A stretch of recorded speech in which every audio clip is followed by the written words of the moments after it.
Kw'izina rya Data n'irya Mwana n'irya Mutima Mweranda, amen.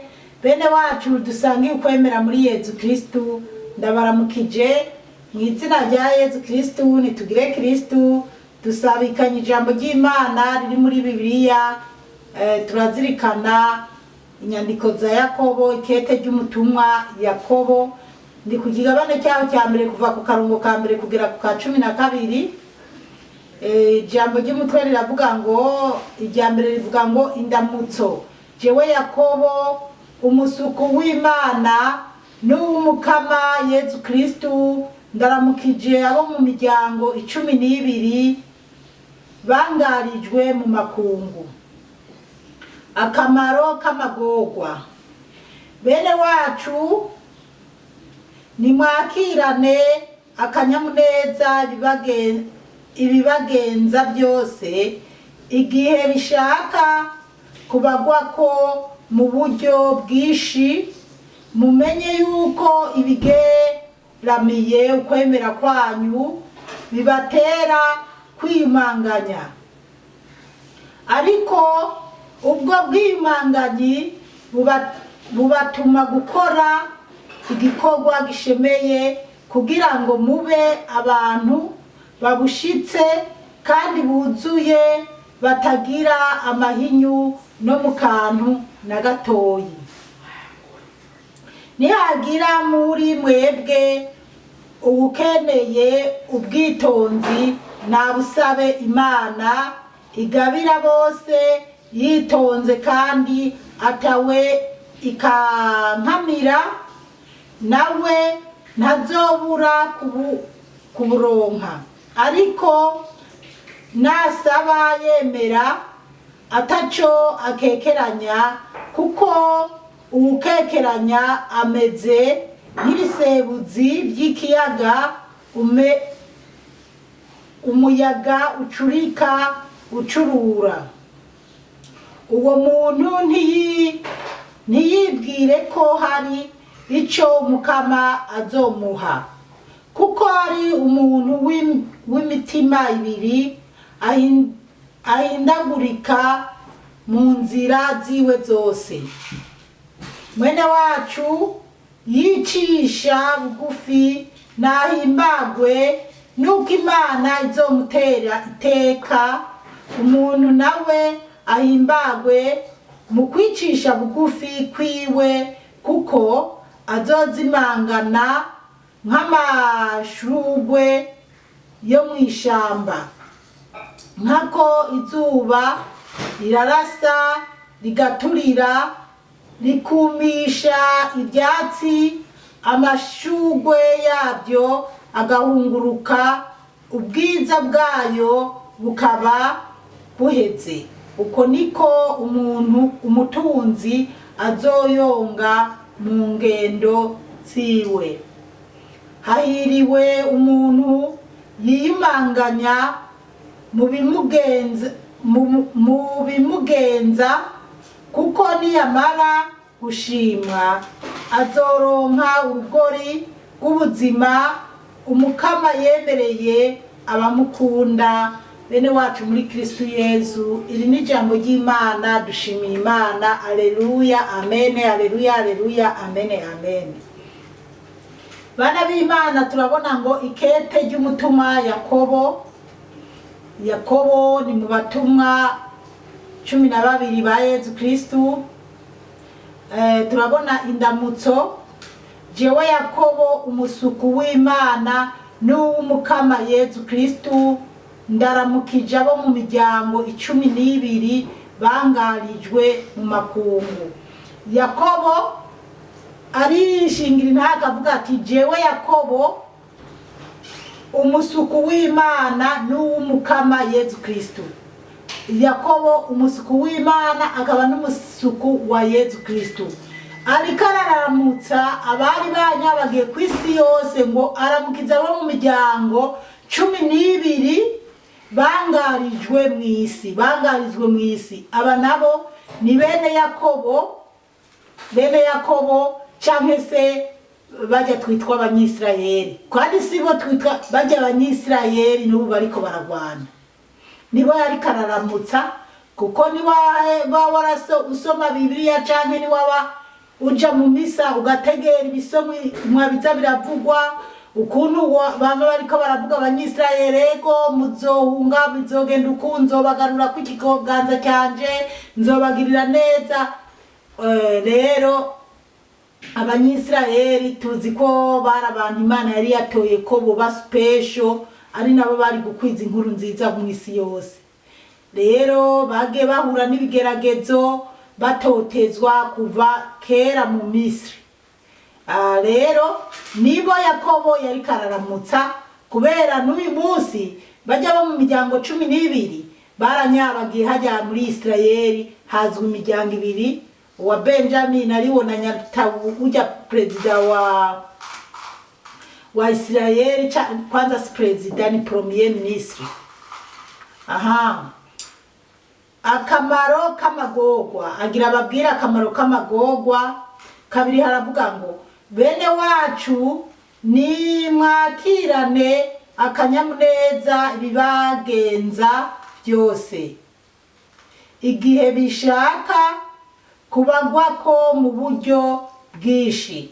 Yarababwira ati bakirana akanyamuneza ingorane zose baza barahura nazo, mu buryo bwari bwo bwose baze baravyakirana akanyamuneza, kuko umuntu agarutse akisunga rya jambo riri muri Izaya, sinibuka igitabo ririmwo, hamwe Imana yabwiye Yakobo ati ntutinye, ndi kumwe nawe, ndagufashe n'ikiganza cyanje cy'iburyo, n'ibindi byinshi. Gatatu, mumenye yuko ibigeramiye ukwemera kwanyu bibatera kwiyumanganya. Ngo bamenye ko ibigeramiye ukwemera kwabo bibatera kwiyumanganya, kubera ko yarazi ingorane bene Isirayeli bagiye barahura nazo. Ugaca wibuka Meshake na Abedenego, mugobo gw'intambwe, na Daniyeli igihe babata Nabukondonozore, igihe yari yarabatwaye i Babiloni, ingene bagiye bahura n'ibigeragezo, mugabo Daniyeli na Meshake na Abedenego bakanka gusenga ibishushanyo no kurya inyama zaba zatambiwe ibitambo. Rero si nibyo gusa, ugenda ubona inzira nyinshi abanyisirayeli bagiye bacamo batotezwa, bahangayikishwa. Mugabo Yakobo yarabaremesha ati nubwo biri uko murakomeza mukomere, amagorwa ntazotume mutukwemera, nkuko Abedenego na ba Meshake batigeze batukwemera, bavuga ati tuzoguma dusenga Imana yacu.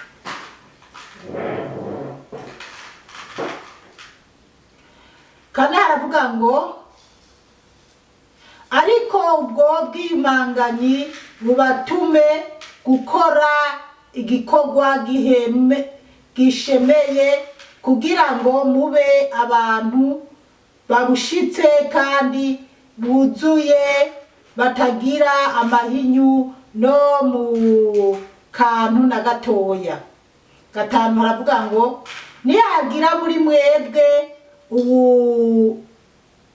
ubukeneye ubwitonzi, nabusaba Imana igabira bose yitonze, kandi atawe ikankamira, nawe ntazobura kuburonka. Ngo muri bo umuntu atagira ukwemera, atagira ubwitonzi, ngo nabusaba Imana yitonze, ngo Imana ntizobura kubumuha. Rero murazi ko abanyisirayeli bamwe baragize ubwitonzi, abandi bigira ibyo bishakiye nk'abantu nka twebwe abantu bo muri iki gihe. Rero yarabahanura ukuntu bakwiye kwitwara mu makungu. Kandi bana b'Imana, Yakobo ego nako ni Yakobo kuko uyu ni Yakobo wo mu ntumwa za Yezu Kristo. Kandi tukaba turiko turaraba bene Yakobo bo mu bwoko bw'abanyisirayeli, abanyisirayeli ari we Yakobo wa undi yahinduriwe izina akitwa Isirayeli.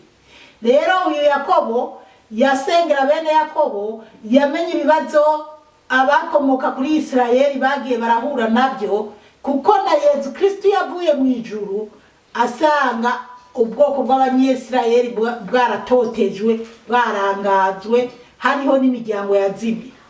Mugabo niyo mpamvu n'ubu abanyisirayeli bagihangayikishijwe no kumva ko Yesu ataraza, kuko bazi ko Yesu aje azoca agarura babandi b'abanyisirayeli bose baswiragiye bakagaruka bakaba muri Isirayeli.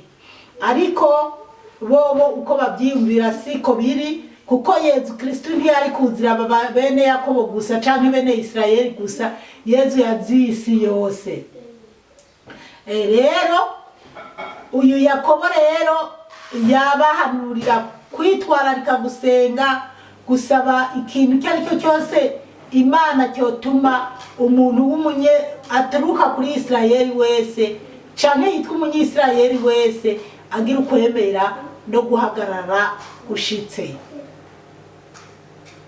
Gatandatu aravuga ngo ariko bose muranunga, ariko nasabe yemera ataco akekeranya, kuko ukekeranya ameze nk'ibisebuzi by'ikiyaga umuyaga ucurika ucurura. Umuntu yasenga akekeranya ntacyo aronka, n'ibisabisho byiwe ntibyumvigwa, kuko atubwiye ngo umuntu asaba akekeranya ngo ni nk'umuyaga uw'ibisebuzi w'amazi ukayajana hakajayo yasubiza hakajaha. Nuko biba bimeze ku bantu basaba batizigiye. Indwi, uwo muntu ntiyibwire ko hari ico umukama azomuha, kuko ari umuntu w'imitima ibiri ahindagurika mu nzira ziwe zose. Ngo umuntu ngo nta kimana yomuha ngo kuko ngo ari mu nzira zibiri arahindagurika, ntabwo yubaha Imana by'ukuri. Niyo rero bituraba twebwe cyane abantu bo muri iki gihe benshi uko tumeze, turaja mu rusengero tugasenga n'intuguti kabira pe, ukaja muri saperi ugasenga ukwezi kugahera, ukundi kugahera, n'umwaka ugahera, ukabona nta kimana yakuhaye canke yakwishuye. Nyuma tatu nta by'Imana wapi. Umuntu agaca atangura guhiga babandi bagenzi we, ariko shanda dandaza ntibyemera, noneho jewe nabuze umugabo nirirwa mu rusengero senga nk'Imana nk'umugabo namubuze. Ati Imana kweri mubona ati uzoze sha nkwereke ingene wironkera urudandazwa udandaze, uzoje nkwereke ingene uronka umugabo, mukaba mwikubise mu bapfumu, cyangwa uzoze nkwereke ingene uronka umugore, ukaba wikubise mu bapfumu, ukaba wikubise mu bapfumu guhiga amadawa yo kudandaza, ukaba bagutumye amagi awoga uzinguri mu bapfumu. Naho umupfumu wari we wese ni umukozi wa Satani. Umupfumu wari we wese ni umukozi wa Satani. Bama bavuga ngo hariho abapfumu baberanda ngo bameze neza ngo baba bari no. Umupfumu arinze aba ari umupfumu, araguze ibintu agira ibintu runaka, aba ari umupfumu. Ubutari umupfumu ari umuntu w'Imana, ntabwo acuragura cyangwa gusange ibintu by'ibishato n'ibindi bimanitse mu nzu yiwe. Imana dutabare cyane. Babandi usanga babatumye amagi bagiye kumanukira ku muri Tanganyika, ibintu nk'ibyo. Rero bene abo bantu rero iyo basenga Imana ntibyumva. Nibo bene twebwe muri iki gihe twumva ko usenga ukamara igihe usenga ngo Yakobo yavuze ati ni wa muyaga uzungagiza amazi y'ibisebuzi nk'uku, ngo naho byomera gute Imana ntikumva. Niko kuri. Yimbwiye gusenga ukabona ibyo uri kurasaba ntibiriko biraza, ntuhemuke. Imana ikora iko ishaka. Reka kwiruka iki gihe rero benshi bari gutwarwa n'ibyisi bakabipfiramo bazi ngo bagiye guhiga ubutunzi. Kuki abantu twahamuzwe n'ubutunzi cyane.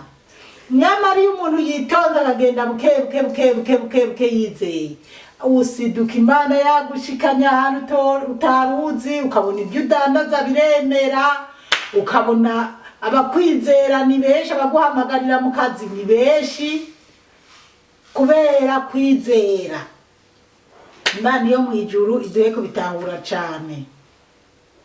Uwo muntu ntiyibwire ko hari ico umukama azomuha. Ice 8 kuko ari umuntu w'imitima ibiri ahindagurika mu nzira ziwe zose. Nari navuze 9 mwene wacu yicisha bugufi nahimbagwe nuko Imana izomutera iteka.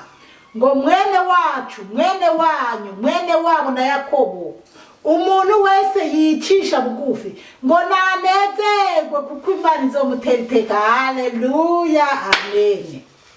Ahimba 10 umutunzi nawe ahimbagwe mu kwicisha bugufi kwiwe kuko azozimangana nk'amashugwe yo mwishamba.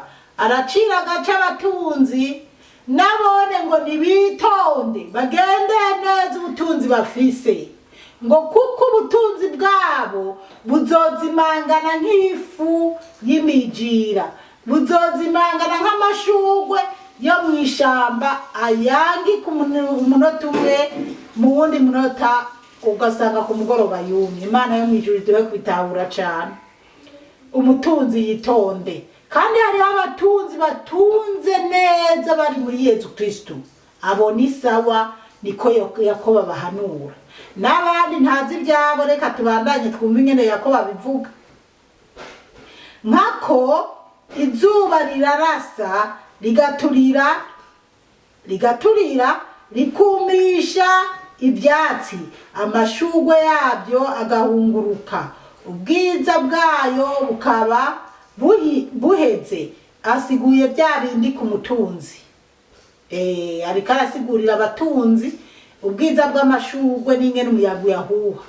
Nimuze rero abantu Imana yahaye ubutunzi tubutunge ngo twizeye Imana. Nane ndashima ko Imana yangize umutunzi, kuko uko ndi kose, uko mbayeho kose, ndashima Yezu nkabona ko nanje yangize umutunzi, kuko kuba mbayeho mba mu nzu yanje ni iby'agatangaza. Ndabishima mu izina rya Yezu Kristo. Nubwo n'ubutunzi bukomeye, na cyane cyane kuba ndi mu mahanga, ntafise itongo, ntafise mugabo nkabafise itongo agaprasera karimo inzu yanje Yezu yampaye. Haleluya, amen.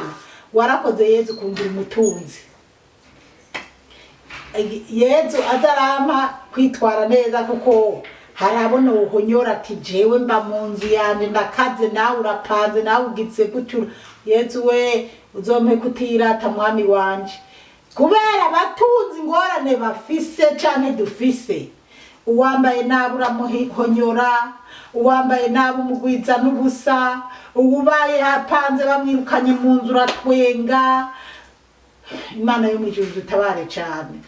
We mutunzi ukaba uri mu nzu yawe, wabona uwo bataye kugahinga, musembereze, mwakire, naze mu nzu mubane, umuhindara bararondera ahandi aje, ariko wamwakiriye wamuhaye indaro.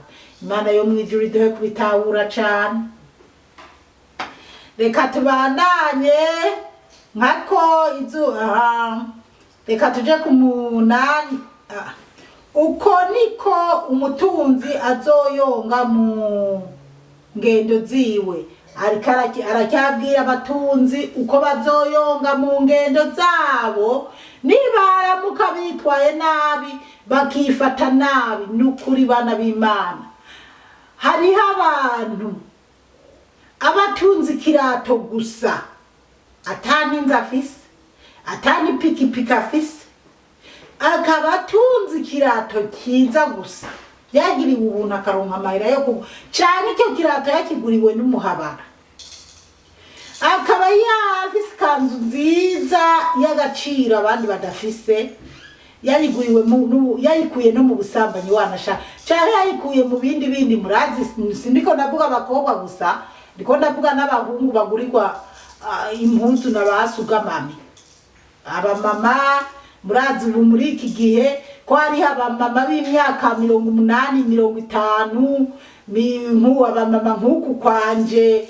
baba bafise abana bakuze mugabo ugasanga nk'ubu jenda afise umwana w'imyaka 28 arafise umugore mugabo agasanga nikubise Burundi ndiko ndahenda umusore angana na nyamuhungu wanje canka ari no mu nyuma musumbya n'imyaka Imana yo mwijuru idutabare cyane ugasanga namukubise ibirato ugasanga namukubise agapikipiki nawe ugasanga ariko arahonyora ku bandi ko atunze ipikipiki canka akomeye canke arenze canka afise umugore w'umudiaspora kandi afise umukecuru w'umudiaspora canke afise umukecuru ariyo niyo vuga ngo afise umukecuru w'umudiaspora oya aja avuga afise fiance w'umudiaspora canke se umusheri wanje n'umudiaspora uraba ni ku bakobwa ni no ku bahungu ku bagabo batabagore babo mu Burundi bagatabagore ngo babonye abadiaspora b'abakecuru Imana yo mwijuru dutabare cyane canke abagore bagafata n'abagabo bagatabagabo babo ngo babonye abasugadadi b'abadiaspora Imana yo mwijuru idutabare cyane abo bose n'ubutunzi bupfuye bwonona ubuzima bwawe ukazozimangana nk'ifu y'imijira nka ya mashugwe uzi neza ko wari mwira mugabo ukazorangiriza gihonomo ubutunzi bwawe rero bwitwaremo neza ni wabona urubengutswe n'umudiaspora ntuze wirate ku bandi canke ni wabona hari abakuguriye akarato canke ni waba waranarose n'akazi wanashaka waramaze amashure kuko no kumara amashure ukaronka akazi n'ubutunzi butuma wo kwirata ku bandi ni wamara amashuri ukagura ikirato kiza ukambara neza isa nziza ntuzobihonyoza abandi kuko ibyo byose urapfa ya mashuri akazimangana Imana yo mwijuru iduhe gutahura cyane twitonde kugira tubeho neza muri iyi si nitwarangiza tuze turangize neza 12 haravuga ngo hahiriwe umuntu yiyumanganya mu bimugeza kuko niyamara gushimwa azoronka urugori rw'ubuzima umukama yemereye abamukunda haleluya amen turumvise abahiriwe bana b'Imana ndahasubiramo hahiriwe umuntu yiyumanganya yihanganira ubukene yihanganira abagowe yihanganira ingorane abamwo mu bimugora mu ubukene n'ibindi kuko niyamara gushima ngo kuko niyaba yarasenze neza akabyifatamo neza Imana ikamushima azoronka urugori rw'ubuzima umukama yemereye abamukunda ndakwipfuriza kuzokwambara urwo rugori ndakwipfuriza ko tuzobana na Yesu mu ijuru umukama Imana abahezagire cyane mwarahezagiwe n'Imana ku izina rya Data n'irya Mwana n'irya Mutima Mutagatifu amen turagusenga Yesu turakuninahaza